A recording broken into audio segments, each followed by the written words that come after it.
Hello everyone, स्वागत है आप सभी का आपके अपने YouTube channel as smart classes में। जैसे कि हम सीटेट सेकंड पेपर के लिए एनसीईआरटी के एसएसटी कंप्लीट कर रहे हैं। ज्योग्राफी आपकी कंप्लीट भी हो चुकी है। जिसने ना देखा हो, लिंक वीडियो के डिस्क्रिप्शन बॉक्स में पड़ा हुआ है, वहाँ से आप लोग सारी क्लासेस देख सकते हैं। आज के इस वीडियो में हम एनसीईआरटी हिस्ट्री क्लास 6 का चैप्टर 10 कंप्लीट करेंगे। चैप्टर है आपका, देखिए, इमारतें, चित्र तथा किताबें। चैनल पर पहली बार आए हो तो वीडियो को लाइक करके चैनल को सब्सक्राइब कर लीजिए, साथ ही बेल आइकन को भी प्रेस कर लीजिए ताकि ऐसे ही वीडियो आपको आगे भी मिलते रहें। आज का देखिए अध्याय है अध्याय 10, इमारतें, चित्र तथा किताबें। यहाँ पर जितने भी इंपॉर्टेंट पॉइंट्स हैं मैंने उनको हाईलाइट कर रखा है। इसका पीडीएफ भी मैं अपने व्हाट्सअप टेलीग्राम ग्रुप में शेयर कर दूंगी, वहाँ से आप लोग इसको डाउनलोड कर सकते हैं। व्हाट्सअप और टेलीग्राम ग्रुप का लिंक वीडियो के डिस्क्रिप्शन बॉक्स में दिया हुआ है, वहाँ से आप लोग ज्वाइन हो सकते हैं। स्टार्ट करते हैं आज का टॉपिक। यहाँ पर देखिए इस चैप्टर में पुराने समय की बातें, इमारतें कौन कौन सी होती थी, कैसी इमारतें होती थी, चित्र, किताबें, किनसे क्या चीज़ें जानने को मिली है, सारी चीज़ें आप यहाँ पर पढ़ेंगे। बहुत ही अच्छा चैप्टर है, इससे आपको एग्जाम में क्वेश्चन देखने को जरूर मिलेगा। स्टार्ट करते हैं। धातु विज्ञान। प्राचीन भारतीय धातु वैज्ञानिकों ने विश्व धातु विज्ञान के क्षेत्र में प्रमुख योगदान दिया है।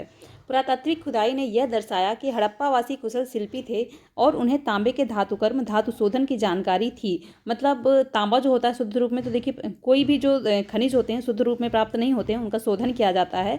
तो वो लोग देखिए प्राचीन समय के जो हड़प्पावासी थे, कुशल शिल्पी थे, साथ ही में तांबे का धातु शोधन वो लोग करते थे, उनको जानकारी थी इस बारे में। उन्होंने तांबे और टिन को मिलाकर कांसा भी बनाया। तो ये देखिए बहुत इंपॉर्टेंट पॉइंट है कि कांसा आपका कैसे बनता है, कौन कौन सी धातुएं मिलाकर बनता है। तो याद रखिएगा, तांबा और टिन। यहाँ पर देखिए इसका एक फार्मूला, कांसा को आप ऐसे लिख सकते हैं CuSn, ऐसे आपको याद रहेगा CuSn।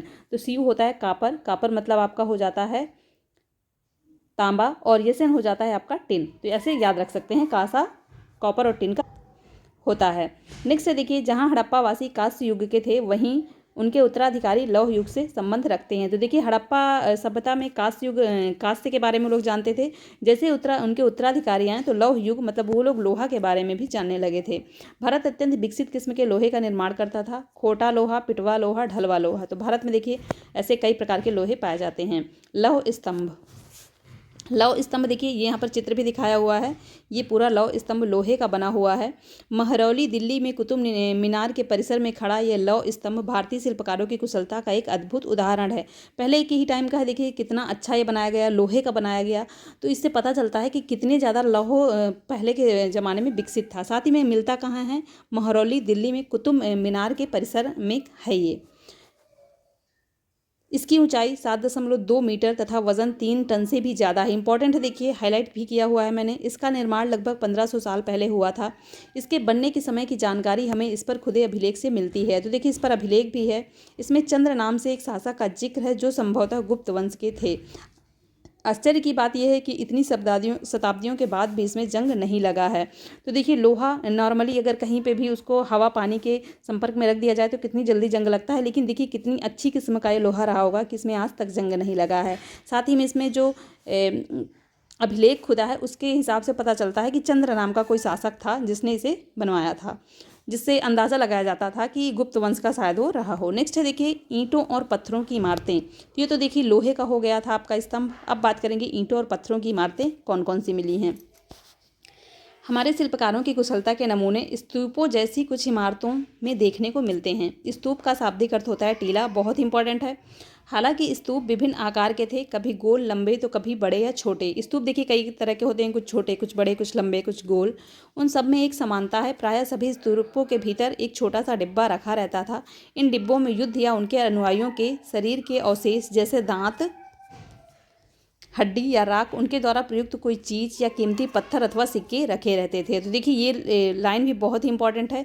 स्तूप जो होते थे उनके अंदर एक डिब्बा रखा जाता था। स्तूप कैसे भी हों, छोटे बड़े लंबे जैसे भी हों, तो उनके अंदर एक डिब्बा होता था जिसमें प्रिय वस्तु होती थी, मतलब जिस व्यक्ति का वो स्तूप होता था। जैसे सांची का स्तूप आपने पढ़ा होगा, तो जिस व्यक्ति का, जैसे किसी व्यक्ति के मरने पर वो स्तूप बनवाया जाता है, तो उसमें उसी की जो प्रिय वस्तुएं होती थी वो रखी जाती थी। आगे इसी में इसे धातु मंजूषा कहते हैं। प्रारंभिक स्तूप धातु मंजूषा के ऊपर रखा मिट्टी का टीला होता था। बाद में टीलों को ईंटों से ढक दिया गया और बाद के काल में उसे गुंबद नुमा ढांचे की तरह से हुए पत्थरों से ढक दिया गया। तो देखिए प्रारंभिक स्तूप जो स्टार्टिंग टाइम में बनने शुरू हुए थे वो केवल क्या होते थे कि धातु मंजूषा के ऊपर रखा मिट्टी का टीला होता था। केवल एक मिट्टी का टीला रख दिया जाता था और वही होता था प्रारंभिक स्तूप। लेकिन बाद में धीरे धीरे इसी का देखिए विकास हुआ और टीले को ईंटों से ढक दिया गया। उसके बाद और विकास हुआ तो उसके ऊपर गुंबद नुमा और तरासे हुए पत्थरों से ढका गया, उसको बनाया गया है। जिससे धीरे धीरे जैसे विकास होता है वैसे ही इन स्तूपों में भी विकास हुआ है। प्रायः स्तूपों के चारों ओर परिक्रमा करने के लिए एक वृत्ताकार पथ बना होता था जिसे प्रदक्षिणा पथ कहते थे। अब जैसे देखिए परिक्रमा करने के लिए मंदिरों में भी बना होता है जो वृत्ताकार पथ, उसी हिसाब से देखिए ये स्तूपों में भी बना रहता था, इसको प्रदक्षिणा पथ कहते थे। इस रास्ते को रेलिंग से घेर दिया जाता था। रेलिंगें बनी होती थी जिसे वेदिका कहते थे। तो याद रखिएगा रेलिंगें जो बनी होती थी स्तूपों के चारों ओर उसे क्या कहते थे, वेदिका कहते थे। वेदिका में प्रवेश द्वार बने होते थे। रेलिंग तथा तोरण प्रायः मूर्तिकला की सुंदर कलाकृतियों से सजे होते थे। तोरण जो मेन द्वार होता है वही होता है। तो रेलिंग और तोरण जो होते थे वो भी देखिए अच्छी अच्छी कलाकृतियों मूर्ति कलाओं से सजे हुए होते थे। ये देखिए यहाँ पर एक सांची का महान स्तूप ही दिखाया गया है। कहाँ पर है ये, मध्य प्रदेश में। कितना अच्छा देखिए बना हुआ है। इसके चारों ओर ये देखिए रेलिंगें बनी हुई हैं, ये रेलिंगें हैं और साथ ही में ये है देखिए मेन द्वार, मतलब इसी को कहते हैं तोरण द्वार। कितना देखिए अच्छे से सजावट है इसमें, बाकी बहुत ही अच्छा ये बना हुआ है, मध्य प्रदेश में है।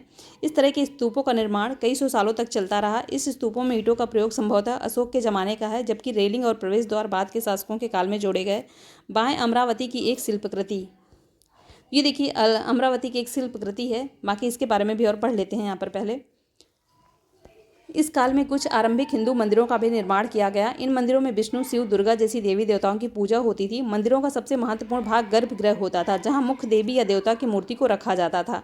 इसी स्थान पर पुरोहित धार्मिक अनुष्ठान करते थे और भक्त पूजा करते थे। अक्सर गर्भगृह को एक पवित्र स्थान के रूप में दिखाने के लिए भीतर गांव जैसे मंदिरों में उसके ऊपर काफ़ी ऊंचाई तक निर्माण किया जाता था। तो यहाँ पर देखिए हिंदुओं के कुछ मंदिर पुराने समय में मिले हैं जिसमें देवी देवताओं को बैठाया जाता था, जिसमें इंपॉर्टेंट क्या है कि गर्भगृह, जो मेन मतलब देवी देवता जो होते थे उनको गर्भगृह में बैठाया जाता था और वहीं पर जो पुजारी होते थे पूजा करते थे और लोग धार्मिक अनुष्ठान भी करते थे। गर्भगृह को साथ ही में पवित्र स्थान के रूप में माना जाता था। ये देखिए यहाँ पर भीतर गांव मंदिर है, ये देखिए दिखाया गया है। तो इसके जो गर्भगृह होता था उसके ऊपर काफ़ी ऊंचाई तक निर्माण कर दिया जाता था, जिससे समझ में आए कि ये गर्भगृह है, जिसे शिखर कहते थे। शिखर निर्माण के कठिन कार्य के लिए सावधानी से योजना बनानी पड़ती थी। अधिकतम मंदिरों में मंडप नाम की एक जगह होती थी, यह सभागार होता था जहाँ लोग इकट्ठा होते थे। तो ये भी याद रखिएगा कि मंदिरों में जो मंडप नाम का जो जगह होती थी उसमें क्या होता था, सभाएँ चलती थी, सभागार उसको कहते थे। यहाँ पर लोग इकट्ठे हुआ करते थे। महाबलीपुरम और ऐहोल को ढूंढो, इन शहरों में पत्थरों के बने कुछ उत्कृष्ट मंदिर हैं, उनमें से कुछ यहाँ दिखाए गए हैं। तो यहाँ पर देखिए ये तो आपका हो गया, जैसे मैंने अभी आपको बताया कि ये हो गया आपका भीतर गांव मंदिर, उत्तर प्रदेश में है ये। और ये जो इधर है देखिए ये महाबलीपुर के एकाश्म मंदिर हैं। एकाश्म मंदिर मतलब एक ही पहाड़ी को काट काट कर ये बनाए गए हैं। देख लीजिए अच्छे से कितने अच्छी तरह से बनाए गए हैं, एक ही पहाड़ी को काट काट के, इसीलिए इनको एकाश्म मंदिर कहते हैं। कहाँ पर है ये देखिए, तो महाबलीपुरम में है। इनमें से देखिए यहाँ पर दिया भी हुआ है कि प्रत्येक मंदिर की विशाल पहाड़ी को तराश कर बनाया गया है, इसलिए उन्हें एकाश्म कहा गया है। ईंटों से बनाए जाने वाले मंदिरों से बिल्कुल भिन्न होते हैं। ईंट से बनी इमारतों में नीचे ईंटों की एक एक तरह जोड़ते हुए ऊपर की ओर ले जाते हैं, जबकि चट्टान तराश कर बनाए जाने वाले मंदिरों को पत्थर काटने वाले ऊपर से नीचे की तरफ लाते हैं। इन मंदिरों को बनाते समय मंदिर पत्थर काटने वालों को किन समस्याओं का सामना करना पड़ता होगा, इसकी सूची बनाओ। दाएं देखिए ऐहोल का दुर्गा मंदिर, ये देखिए ऐहोल का दुर्गा मंदिर है। तो याद रखिएगा दुर्गा मंदिर ऐहोल का है, ऐहोल में है। ये लगभग 1400 साल पहले बनाया गया था। तो यहाँ पर पहले आप इसको देख लीजिए, ये है आपका महाबलीपुरम के एकाश्म मंदिर। ये ऊपर से देखिए बनाए जाते थे, जो ईंटों के होते हैं वो नीचे से बनाए जाते हैं, लेकिन जो पत्थरों पहाड़ियों को काट कर बनाए जाते हैं वो ऊपर से देखिए इनका निर्माण किया जाता था। इनमें कोई भी ईंटे का प्रयोग नहीं हुआ है। एकाश्म मंदिर है, मतलब एक ही पहाड़ी को काट कर ये बनाए गए हैं। नेक्स्ट देखिए स्तूप तथा मंदिर किस तरह बनाए जाते थे। तो देखिए कोई भी चीज़ बनवाना होगा तो उसके लिए कई सारी अवस्थाएं होती हैं, काफ़ी सारी चीज़ें उसमें करनी पड़ती हैं, बहुत सारा धन भी खर्च होता है। तो आम लोग, साधारण लोग इसको नहीं बनवा सकते थे। तो यहाँ पर स्तूप और मंदिरों की बात की गई है, तो राजा जैसे लोग, बड़े लोग इसको बनवाने का निश्चय करते थे और वही लोग इसका काम करते थे। तो स्तूप और मंदिरों को बनाने के लिए देखिए पत्थरों का यूज़ होता था। तो अच्छे किस्म के पत्थर ढूंढा जाता था, शिलाखंडों को खोद कर निकाला जाता था, जो मंदिर और स्तूपों के लिए काम में आते थे। साथ ही में मंदिर या स्तूप के लिए सोच विचार कर तय किए गए स्थानों पर शिलाखंडों को पहुंचाना होता था। यहाँ पत्थर को काट छांट कर तराशने के बाद खंभों, दीवारों की चौखटों, फर्शों तथा छतों का आकार दिया जाता था। तो देखिए पहले के जो स्तूप और मंदिर मिले हैं उसमें काफ़ी ज़्यादा डिज़ाइनें भी होती थी। तो उन पत्थरों को तो पहले ढूंढा ही जाता था, साथ ही में खोद कर भी निकाला जाता था, उसके बाद उनको तराशा जाता था और उसके बाद उनको यूज़ किया जाता था स्तूप और मंदिर बनाने में। इन सब के तैयार हो जाने पर सही जगहों पर उन्हें लगाना काफ़ी मुश्किल का काम था। उनको फिट करना भी देखिए काफ़ी मुश्किल का काम होता था। तो पहले के स्तूप और मंदिर ऐसे बनाए जाते थे, देखिए काफ़ी सारे उसमें भी काम होते थे। ये देखिए उड़ीसा का जैन मठ यहाँ पर दिखाया गया है। ये है उड़ीसा का जैन मठ। एक पहाड़ी को खोदकर इसे 2 मंजिल इमारत को बनाया गया है। कमरे में प्रवेश द्वार को ध्यान से देखो, इनमें जैन भिक्षु रहते और ध्यान करते थे। ये देखिए यहाँ पर है, ये 2 मंजिला है। कमरे के देखिए छोटे छोटे जो हैं, अलग अलग कमरे हैं, अलग अलग प्रवेश द्वार हैं इनके। यहाँ पर जैन भिक्षु रहते थे और यहाँ पर ध्यान किया करते थे। ये देखिए इमारत है, उड़ीसा का जैन मठ है। तो याद रखिएगा जैन मठ कहाँ का है, उड़ीसा का। नेक्स्ट है देखिए, इस तरह के शानदार ढांचों का निर्माण करने वाले शिल्पकारों को सारा खर्च संभवतः राजा रानी ही देते थे, क्योंकि देखिए खर्च तो बहुत ही होगा इनमें, तो खर्चा साधारण लोग तो दे नहीं पाएंगे, तो राजा रानी ही देते रहे होंगे। इसके अतिरिक्त इन स्तूपों या मंदिरों में आने वाले भक्त जो उपहार अपने साथ लाते थे, उन्हें उनसे इमारत की सजावट की जाती थी। जैसे हाथी दांत का काम करने वाले श्रमिकों के संघ ने सांची के एक अलंकृत प्रवेश द्वार का तोरण बनाने का खर्च दिया था। तो देखिए अभी भी ऐसा चलता है कि बड़े बड़े धार्मिक स्थलों में बड़े बड़े जो लोग होते हैं बहुत सारा दान देते हैं। तो पहले भी यही चीज़ें होती थी कि जो बड़े लोग होते थे वो लोग कुछ दान करते थे। ये देखिए यहाँ पर एक चित्र के माध्यम से दिखाया गया है कि ये लोग पत्थरों में को कैसे तराशा करते थे। देखिए कितना मुश्किल से बनता रहा होगा पत्थरों में जब ये डिज़ाइन बनाई जाएगी। इनकी सजावट के लिए पैसे देने वालों में व्यापारी, कृषक, माला बनाने वाले, इत्र बनाने वाले, लोहार, सुनार तथा ऐसे कई स्त्री पुरुष शामिल थे जिनके नाम खंभों, रेलिंगों तथा दीवारों पर खुदे हैं। तो देखिए जो लोग भी इनके लिए पैसे देते थे उनके नाम भी खुदवाए जाते थे। इसलिए जब तुम इन स्थानों को देखने जाओ तो याद रखना कि कितने सारे लोगों ने इन्हें बनाने और सजाने में अपना योगदान दिया है। इतनी अच्छी अच्छी चीज़ें थी, देखिए एक ही लोग तो बना नहीं पाए होंगे, बहुत सारे लोगों ने इन्हें योगदान दिया। बात करें चित्रकला की, तो मानचित्र 7 में अजंता को ढूंढो। यह वह जगह है जहाँ के पहाड़ों में सैकड़ों सालों के दौरान कई गुफाएं खोदी गईं। इसमें से ज़्यादातर बौद्ध भिक्षुओं के लिए बनाए गए विहार थे। इनमें से कुछ को चित्रों द्वारा सजाया गया था। यहाँ इनके कुछ उदाहरण दिए गए हैं। गुफाओं के अंदर अंधेरा होने की वजह से अधिकांश चित्र मसालों की रोशनी में बनाए गए थे। इन चित्रों के रंग 1500 साल बाद भी चमकदार हैं। ये रंग पौधों तथा खनिजों से बनाए गए थे। इन महान कृतियों को बनाने वाले कलाकार अज्ञात हैं, मतलब कलाकार के बारे में नहीं पता। ये देखिए एक पेंटिंग यहाँ पर अजंता की दिखाई गई है। देखिए अभी भी इतनी साल पुरानी हो गई लेकिन अभी भी ये दिख रही है कि हाँ ये है। आजकल की पेंटिंगें तो देखिए तुरंत खराब हो जाती हैं। अजंता के चित्र, तुम्हें इनमें से प्रत्येक चित्र में जो दिखता है उसका वर्णन करो। तो देखिए अजंता के चित्र हैं, ये भी देखिए अजंता का चित्र है, कितना साफ स्पष्ट वर्णन है इसका, अभी भी इसमें खराब नहीं हुआ कुछ। ऐसे ही ये भी देखिए अजंता का ही चित्र है। चित्रकला की बात यहाँ पर देखिए की जा रही है। नेक्स्ट पॉइंट है पुस्तकों की दुनिया। इस युग में कई प्रसिद्ध महाकाव्यों की रचना की गई। इन उत्कृष्ट राजाओं में स्त्री पुरुषों की वीर गाथाएं तथा देवताओं से जुड़ी कथाएं हैं। करीब 1800 साल पहले एक प्रसिद्ध तमिल महाकाव्य सिलप्पाधिकारम की रचना इलांगो नामक कवि ने की थी। बहुत ही इंपॉर्टेंट है, सिलप्पाधिकारम की रचना किसने की थी, तो इलांगो नामक कवि ने की थी। कैसा साहित्य है ये, तो तमिल साहित्य है। रचना 1800 साल पहले हुई थी इसकी। इसमें कोवलम नामक एक के व्यापारी की कहानी है। वह पुहार में रहता था। अपनी पत्नी कन्नगी की उपेक्षा कर वह एक नर्तकी माधवी से प्रेम करने लगा। बाद में वह कन्नगी पुहार छोड़कर मदुरै चले गए। वहां पांड्य राजा के दरबारी जौहरी ने कोवलम पर चोरी का झूठा आरोप लगाया, जिस पर राजा ने उसे प्राणदंड दे दिया। कन्नगी जो अभी भी उससे प्रेम करती थी, इस अन्याय के कारण दुख और रोष से भर गई। उसने मदुरै शहर का विनाश कर डाला। तो देखिए ये जो सिलप्पाधिकारम है इसमें कन्नगी और पुहार,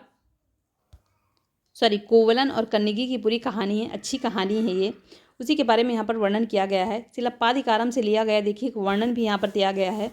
यहाँ कवि ने कन्नगी के दुख का इस तरह से वर्णन किया है। यहाँ पर देखिए इंपॉर्टेंट नहीं कुछ, लेकिन पढ़ रहे हैं, अच्छा लगेगा ये आपको। मेरा दुख तो देखो, तुम मुझे सांत्वना नहीं दे सकते। क्या यह सही है कि विशुद्ध सोने से भी सुंदर तुम्हारा शरीर बिना धूल से सेना यूं ही पड़ा है। यह कहाँ का न्याय है कि गोधूली की इस स्वर्णिम आभा में फूल माला से ढके सुंदर वक्ष स्थल वाले तुम जमीन पर गिर पड़े हो। मैं अकेली असहाय और हताश होकर खड़ी हूँ। क्या ईश्वर नहीं है? क्या इस देश में ईश्वर नहीं है? पर क्या उस स्थान पर ईश्वर रह सकते हैं जहाँ के राजा की तलवार निर्दोष नवागंतुक के प्राण ले लेती है? क्या ईश्वर नहीं है? नहीं है। तो देखिए, कन्नगी ने जब उसका जो कोलिन मतलब पति था उसको मार दिया गया था, प्राण दंड दे दिया गया था, मतलब प्राण हत्या का दंड दे दिया गया था राजा के द्वारा, तभी उसने अपने दुख में ये वर्णन किया था। एक और देखिए तमिल महाकाव्य है मणिमेखलाई। ये भी देखिए इंपॉर्टेंट है, को करीब 1400 साल पहले सत्यनार द्वारा लिखा गया है, तो याद रखिएगा। मणिमेखलाई को किसने लिखा था? सत्यनार। इसमें कोलन तथा माधवी की बेटी की कहानी है। ये रचनाएं कई सदियों पहले ही खो गई थी। उनकी पांडुलिपियों दोबारा लगभग 100 साल पहले मिली हैं। तो देखिए, खो गई थी, सारा कुछ नहीं मिला, लेकिन कुछ ही पांडुलिपियां मिली हैं 100 साल पहले लगभग। अन्य लेखक जैसे कालिदास के बारे में तुमने अध्याय 9 में पढ़ा है। तो कालिदास के बारे में देखिए, मैंने आपको अध्याय 9 में बताया था कि संस्कृत के लेखक हैं ये। साथ ही में इनका जो सबसे बड़ा ग्रंथ है, कई सारी रचनाएं हैं इनकी, लेकिन अभिज्ञान शाकुंतलम इनका सबसे बड़ा ग्रंथ माना जाता है। आगे देखिए, पुरानी कहानियों का संकलन तथा संरक्षण। हिंदू धर्म से जुड़ी कई कहानियाँ जो बहुत पहले से प्रचलित थी, इसी काल में लिखी गई हैं। इनमें पुराण भी शामिल हैं। पुराण का शाब्दिक अर्थ होता है प्राचीन, इंपॉर्टेंट है, याद रखिएगा। पुराणों में विष्णु, शिव, दुर्गा तथा पार्वती जैसे देवी देवताओं से जुड़ी कहानियाँ हैं। तो देखिए, प्राचीन कहानियों की बात करें तो पुराण भी उसी के अंतर्गत आते हैं। पुराणों का अर्थ हो जाता है प्राचीन। इनमें देवी देवताओं की पूजा की विधियाँ दी गई हैं। इसके अतिरिक्त इनमें संसार की सृष्टि और राजाओं के बारे में भी कहानियाँ हैं। तो पुराणों में देखिए कैसे देवी देवताओं की पूजा करना है उसकी विधियाँ दी गई हैं। साथ ही में कई सारे राजाओं की कहानियाँ भी मिलती हैं। अधिकतर पुराण सरल संस्कृत श्लोक में लिखे गए हैं, जिन्हें सब उन्हें सुन और समझ सकें। पुराणों का पाठ पुजारी मंदिरों में किया करते थे, जिसे लोग सुनने आते थे। दो संस्कृत महाकाव्य महाभारत और रामायण लंबे अरसे से लोकप्रिय रहे हैं। तुम में से भी कुछ बच्चे इन कहानियों से परिचित होंगे। तो देखिए, बहुत से लोग टीवियों में आया भी करता है कि महाभारत और रामायण बहुत से लोग देखे भी होंगे, तो उसी की देखिए बात की गई है। महाभारत और कौरवों और पांडवों के बीच युद्ध की कहानी है। इस युद्ध का उद्देश्य पुरुवंश की राजधानी हस्तिनापुर की गद्दी प्राप्त करना था। तो देखिए, महाभारत का जो युद्ध था, कौरवों और पांडवों की कहानी थी, इसमें पूरा युद्ध ही हुआ था हस्तिनापुर की गद्दी प्राप्त करने के लिए, क्योंकि यहाँ पर कौरव जो थे उन्होंने पांडवों के साथ अन्याय किया था और उनको वहाँ से निकाल दिया था, जिसके कारण ये युद्ध हुआ था। काफ़ी लंबी कहानी है, आप लोग महाभारत देख सकते हैं। ये कहानी तो बहुत ही पुरानी है, पर आज हम जिस रूप में जानते हैं वह करीब 1500 साल पहले लिखी गई है। माना जाता है कि पुराणों और महाभारत दोनों को ही व्यास नाम ने ऋषि ने संकलित किया था। महाभारत में भगवत गीता भी है। तो देखिए, पुराणों और महाभारत दोनों की बात की जाए तो किसने इसको संकलित किया था? तो व्यास नामक ऋषि ने संकलित किया था। संकलित मतलब होता है कि मतलब अलग अलग चीज़ों को इकट्ठे एक जगह संकलित कर दो। बाकी ये नहीं हम कह सकते कि इसकी रचना व्यास ने की है, इन्होंने केवल संकलित किया था। अलग अलग चीज़ों की रचना अलग अलग ने की थी, तो इन्होंने संकलन किया था। महाभारत में ही देखिए भगवद गीता का भी उल्लेख है, मतलब भगवद गीता आपका किसमें है? महाभारत में। रामायण की कथा कौशल के राजकुमार राम के बारे में है। इनके पिता उन्हें वनवास दे दिया था। वन में उनकी पत्नी सीता को लंका के राजा रावण ने अपहरण कर लिया था। ये आप सभी जानते हैं। सीता को वापस पाने के लिए राम को लड़ाई लड़नी पड़ी। ये विजय होकर कौशल की राजधानी अयोध्या लौटे। महाभारत की तरह रामायण भी एक प्राचीन कहानी है, जिसे बाद में लिखित रूप दे दिया गया। संस्कृत रामायण के लेखक वाल्मीकि माने जाते हैं। तो देखिए, रामायण के लेखक माने जाते हैं वाल्मीकि, इन्होंने इसकी रचना की थी रामायण की। आम लोगों द्वारा कही जाने वाली कहानियाँ। आम लोग भी कहानियाँ कहते थे, कविताओं और गीतों की रचना करते थे, गाने गाते थे, नाचते थे, नाटकों को खेलते थे। इनमें से कुछ तो इस समय के आसपास जातक और पंचतंत्र की कहानियों के रूप में लिखकर सुरक्षित कर लिए गए हैं। जातक कथाएं तो अक्सर स्तूपों की रेलिंगों तथा अजंता के चित्र में दर्शाई जाती हैं। आम लोगों की कहानियों में देखिए यहाँ पर एक कहानी दिखाई भी हुई है, बंदर राजा की कहानी। इंपॉर्टेंट नहीं, इसमें कुछ अच्छी कहानी है। इसका PDF जब मैं शेयर करूँगी तो वहाँ से आप लोग पढ़ सकते हैं, अगर आप लोग का मन करे तो। नेक्स्ट देखिए विज्ञान की पुस्तकें। विज्ञान का भी देखिए विकास हुआ था। इस समय गणितज्ञ और खगोल शास्त्री आर्यभट्ट ने संस्कृत में आर्यभट्टियम नामक पुस्तक लिखी। उन्होंने लिखा कि दिन और रात पृथ्वी के अपनी धुरी पर टक्कर काटने की वजह से होते हैं, जबकि लगता है कि रोज सूर्य निकलता है और रोज डूबता है। उन्होंने ग्रहण के बारे में भी एक वैज्ञानिक तर्क दिया। उन्होंने वृत्त की परिधि को मापने की विधि ढूंढ निकाली, जो लगभग उतनी ही सही है जितनी कि आज प्रयुक्त होने वाली विधि है। बारहमीर, ब्रह्मगुप्त और भास्कराचार्य कुछ अन्य गणितज्ञ और खगोल वेत्ता थे, जिन्होंने कई खोजें की इनके बारे में पता लगाएं। तो देखिए, पहले के समय में भी कुछ वैज्ञानिक थे, खगोलज्ञ थे, गणितज्ञ थे, जिन्होंने उस टाइम में कुछ चीज़ों का जो वर्णन किया था। जैसे यहाँ पर परिधि को मापने की ही विधि पहले के टाइम में जैसी इन्होंने खोजा था, वैसे ही आज के टाइम में भी मिलती जुलती ही है। साथ ही में देखिए, इन्होंने यहाँ पर यह भी बताया था कि कि पृथ्वी जो होता है, दिन और रात जो होता है पृथ्वी के अपनी धुरी पर चक्कर काटने की वजह से होते हैं। साथ ही में देखिए आर्यभट्टियम ग्रंथ की रचना किसने की थी, तो आर्यभट्ट ने की थी, याद रखिएगा, इंपॉर्टेंट है। शून्य की खोज देखिए, बहुत ही इंपॉर्टेंट। अंकों का प्रयोग पहले से होता रहा था, पर अब भारत के गणितज्ञों ने शून्य के लिए एक नए चिन्ह का आविष्कार किया। गिनती की यह पद्धति अरबों द्वारा अपनाई गई और तब यूरोप में भी फैल गई। आज भी यह पूरी दुनिया में प्रयोग की जाती है। तो देखिए शून्य का जो खोज की गई थी, कहाँ की गई थी, तो याद रखिएगा भारत में। रोम के निवासी शून्य का प्रयोग किए बगैर गिनती करते थे। इसके बारे में भी और भी जानकारी हासिल करने की कोशिश करो। नेक्स्ट देखिए आयुर्वेद। आयुर्वेद चिकित्सा विज्ञान की एक ख्याति पद्धति है जो प्राचीन भारत में विकसित हुई है। प्राचीन भारत में आयुर्वेद की दो प्रसिद्ध चिकित्सक थे, चरक और सुश्रुत। आयुर्वेद के प्रसिद्ध चिकित्सक प्राचीन भारत में कौन थे, याद रखिएगा, चरक और सुश्रुत। चरक जो थे 2वीं शताब्दी ईस्वी में थे और सुश्रुत जो थे 4वीं शताब्दी ईस्वी में थे। चरक द्वारा रचित चरक संहिता औषधि शास्त्र की एक उल्लेखनीय पुस्तक है। अपनी रचना सुश्रुत संहिता में सुश्रुत ने शल्य चिकित्सा की विधियों का विस्तृत वर्णन किया है। दोनों ही लाइनें देखिए यहाँ पर इंपॉर्टेंट है कि चरक संहिता किसकी है, तो चरक द्वारा रचित है, मतलब चरक ने इसकी रचना की है। इसमें है क्या, तो देखिए औषधियों के उल्लेख है इसमें। अगर बात करें सुश्रुत संहिता की, तो सुश्रुत ने इसकी रचना की है, सुश्रुत संहिता की। इसमें क्या है, तो शल्य चिकित्सा की विधियों का वर्णन है। तो देखिए कुछ इंपॉर्टेंट पॉइंट थे इस चैप्टर के जो मैंने आपको बता दिया है। साथ ही में कुछ तिथियां भी देख लीजिए। स्तूपों का जो निर्माण की शुरुआत हुई 2300 साल पहले, अमरावती 2000 साल पहले, कालिदास 1600 साल पहले आए थे, लव स्तंभ, भितरगांव मंदिर, अजंता की चित्रकारी सभी 1500 साल पहले हैं, दुर्गा मंदिर 1400 साल पहले। तो देखिए ये सारी चीज़ें आपकी यहाँ से कंप्लीट हो गई हैं। वीडियो पसंद आया हो तो लाइक कर दीजिएगा। साथ ही में जो भी चैनल पर नए हैं चैनल को सब्सक्राइब करके बेल आइकन को भी प्रेस कर लीजिए ताकि ऐसे ही वीडियो आपको आगे भी मिलते रहें। मिलते हैं नेक्स्ट वीडियो में। Thanks for watching.